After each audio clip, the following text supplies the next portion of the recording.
Right, hi guys, I'm recording my second video for tonight while tonight's video is uploading.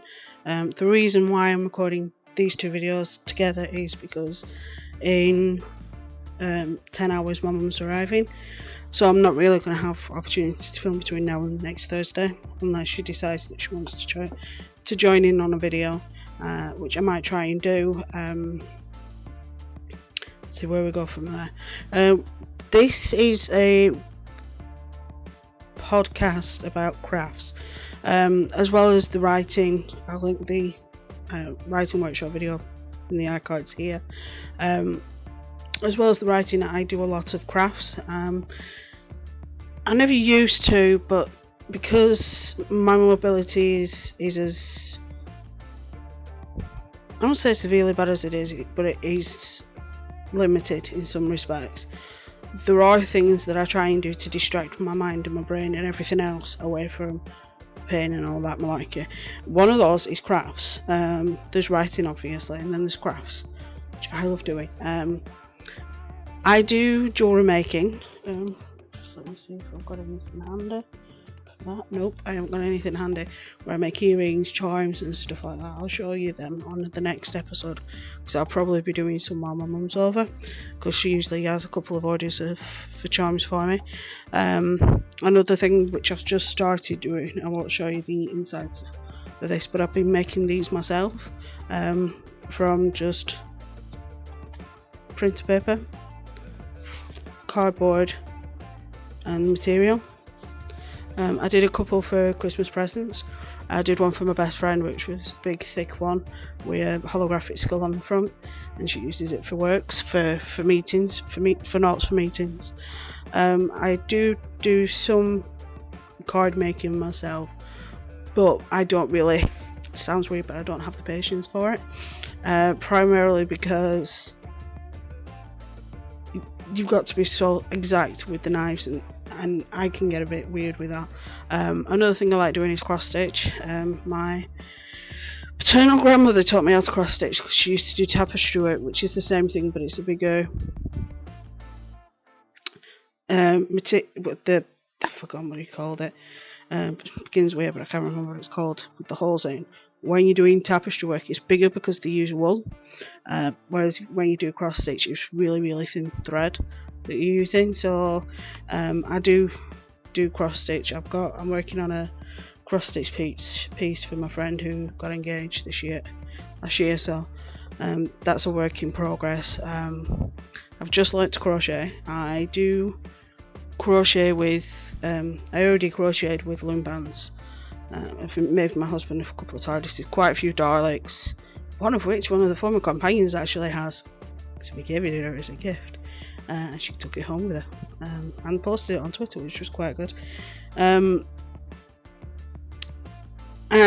I've, like I said, I've recently learned to crochet myself.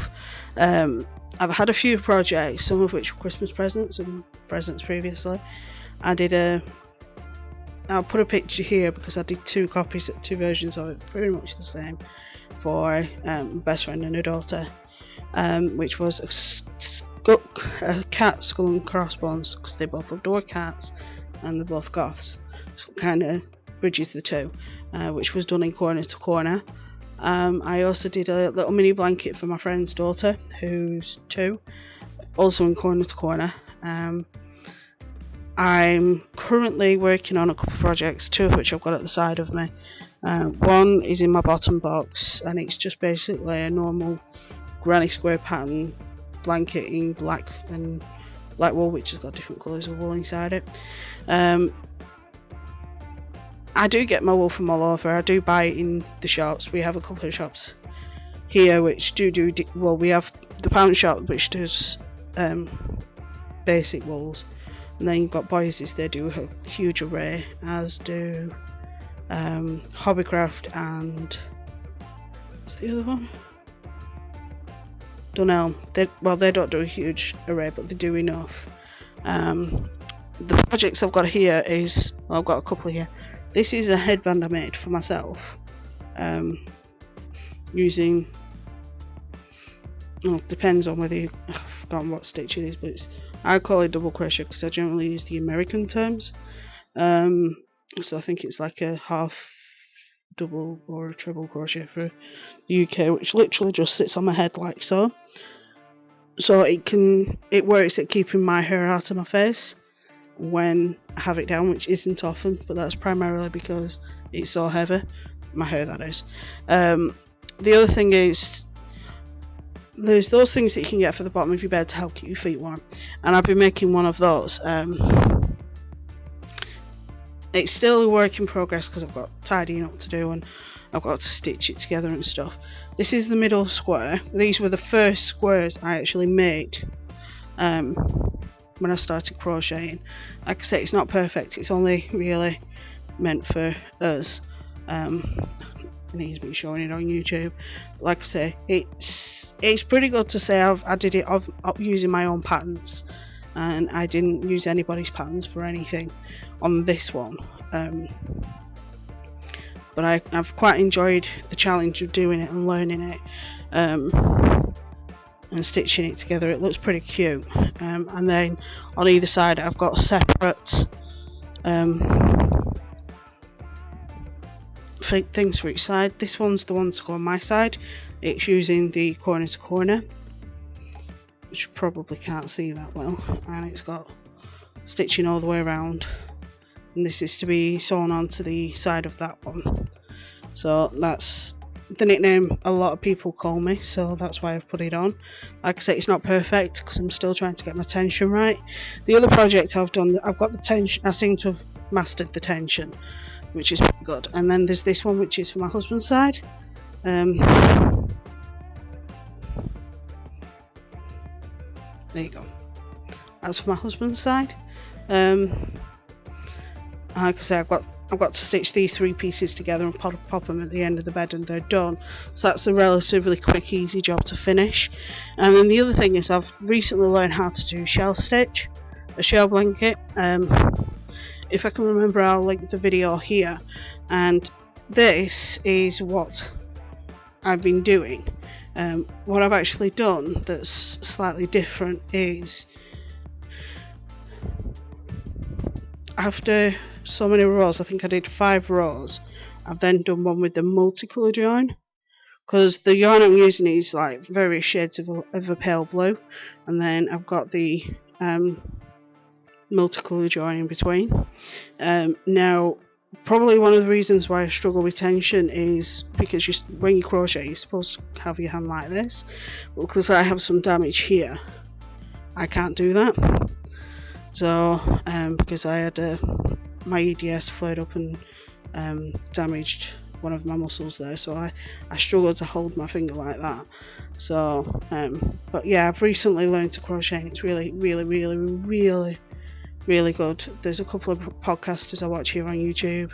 I've watched a couple of yarn dyeing videos and things, and the amount of stuff you can do is unbelievable. I've joined a group as well, which is crocheters in this area, and they have a meetup in a couple of weeks, and I am seriously considering going.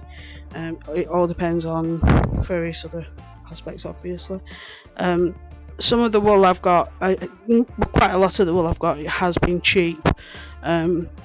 I think, other than the purple I'm going to show you in a minute, the most expensive wool I got is the red for this, which is marble wool, and it was a big ball of 200 grams, but it's really cute, and it's one of those things that, again, like the writing, because of my EDS and the nerve damage and the pain, it's one of those things I can pick up and put down as and when my body allows me to do these things. It's not easy not being able to do a lot, if that makes any sense, and because my body is essentially not working properly, it can be a bit restricting. So I try and do things like this to keep me occupied, keep my mind going, and it also helps with building a bit of my self-esteem. A lot of my friends, in the close group of friends we've got, my best friend has a Star Wars crochet kit, and she hasn't got a clue how to crochet. So I said, well, I'll teach you. And then our other friend, she says, well, she says, I can knit, but I can't crochet. I said, I'll teach you as well. So I'll probably have all three of them. I'm going to try and talk my other friend into it as well, the one with the little girl, because it's one of those things. The needles I use, which are these ones, I got a full pack for about £3 off Amazon. They're all the different sizes is different colours. They are relatively resistant because they're aluminium. They're quite funky. Obviously these are the British sizes ones. I also have the Tunisian ones, which are they look like knitting needles but with a hook on the end, because I'm trying to dabble with the Tunisian cross stitch with the Tunisian stitches, and it's one of those things that I have to get my head around it, because I do have an issue with the tension on that because I go too tight. Whereas on these you can probably tell I've gone a bit too loose. But it's one of those things that I enjoy doing little projects like these, because A, they occupy me, and B, they get my mind going and they get my mind working on different things. There's a couple of patterns of Rivalry that I've gotten that I want to have a play with. Also, there's a couple of YouTubers that I follow. There's the Shepherd, there's the Yarn Hoarders podcast, and then the Sheeply Shearing podcast that I follow quite regularly. Two lovely women, two absolutely lovely women. I wish I had the yarn collection though, Jesus Christ. I've got two little boxes. My first one's full, my second one's about half full. But they've got like boxes and boxes and boxes of full of yarns, and I am so jealous. It's untrue, so jealous.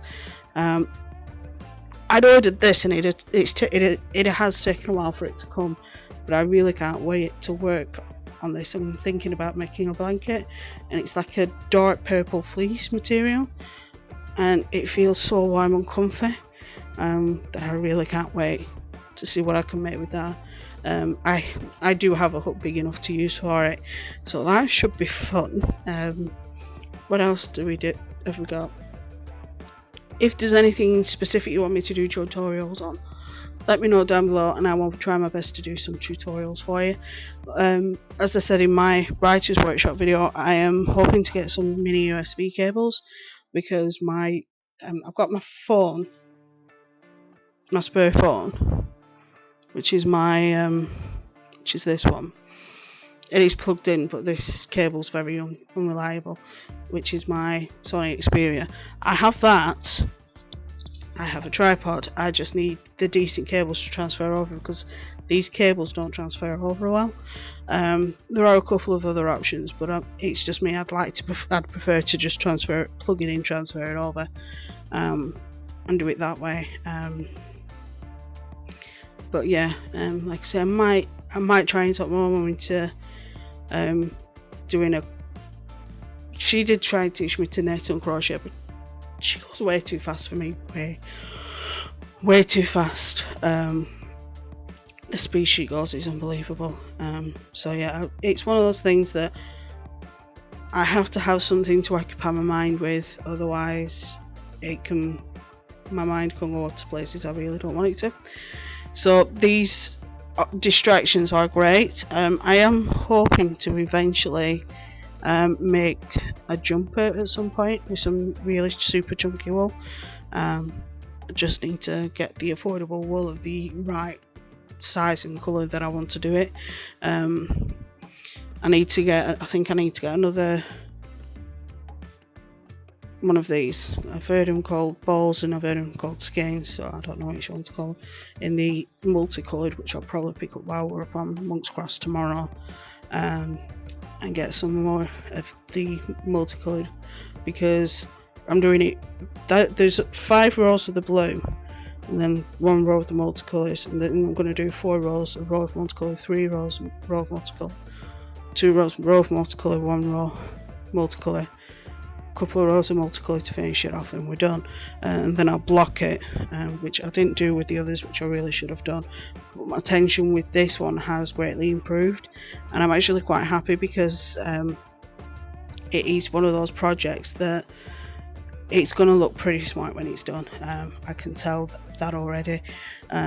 I was just going to do it all completely blue, but when I had the idea of adding the little bit of colour in, and I was like, I have to, I can't not do, because it just looks so good, you know what I mean. So yes, I'm working on those rows currently, working my way around on the top bits there, and then, like I said, because I can't hold the thing like this when I'm crocheting, I'm doing it like this, because I can't hold my finger like that because of the damage here. Because if I do that, it's always swollen. It's not sore anymore, but it's always swollen. But I had one of my bones come loose here, which is part of my condition, and it caused some swelling and stuff, so I don't really want to aggravate that. So that's why I do it that way, because then that way I'm not putting too much tension here. But it's one of those things that I have to adapt the crafts I want to do for what my body is capable of letting me do. Like I say, I'm hoping to do a couple of tutorials. The tutorial I used for this was sea lemon, and there's a couple of other tutorials I want to try, which includes the TARDIS one of these. Then I've got the material and everything, I just need to get some more of the card to be able to do the deep thingy of it. I need some really thick card to do that, so be a bit to look at. I might try and pick some up while one's over, or triple up the card that I normally use or something, and print off the format. The only other option is using the back of a notebook, but that isn't an ideal situation or a solution, so hopefully I'll get that sorted and can get my husband his big thick notebook. I did do a couple of those for Christmas presents. Like I said, my best friend got one with a holographic skull on the front. I got her daughter one with did a plain black one like this, but it had a skull diamante. I think it's meant for an iron-on one for jeans, but I just stuck it on with super glue. And then my brother and sister-in-law, my brother-in-law's his wife, my sister-in-law, I got them both one as well, made them both one. It's one of those things that it's relatively easy. It's a lot easier than you think. I just wish I didn't have to use as much of the PVC glue, but I'm going to try one without the PVC glue. I'll still do the PVC glue to seal the edges, and we'll go from there. I'm also hoping to do one which has none of this cardboard in, where it's just like the material backed with felt. See if I can get some felt while my mum's over to do that. I should be able to get some from Boise's, so be able to look and manage that. I do have some what do you call it, velvet, but it's too thin for me to use. But we're able to look. That is pretty much going on. Like I say, I've had a couple of finished projects, including my doodly little headband, my multicoloured headband. I have 3 ongoing projects, one of which is just literally a case of sitting down and stitching them together, and then one's a slow work in progress that I'll probably get some of that done while my mum's over. The other one is just one of those things that I just pick up and put down. Next month, if I start anything new, I'll let you know. If me and my mum do have a go at wool dyeing, I'll let you know, because I've seen a couple of really smart videos on it, so I might give it a try with some plain white wool from the pound shop or something. And then what else have I got? Yeah, and hopefully I'll be able to show you some of the charms and make jewellery I make soon, and some of the craft stuff I do for swag bags for book releases and stuff, because I've got some stuff to do for London which I need to plan. I need to tie down a date and everything for that soon. So that's it for now. That's my current ongoing projects and my current bits and pieces that I'm working on. If you have any questions, queries, concerns, or any thoughts or suggestions on projects, please leave them down below. Don't forget to like, comment and subscribe. If there is anything you want me to do a tutorial on, whether it be the headband that I did myself or how I planned my corner to corners, leave that down below and I will do those for you. And if there is anything at all, don't forget to contact me. I do have an email down below should you want to use it. So have fun, have a good time, and I will speak to you soon.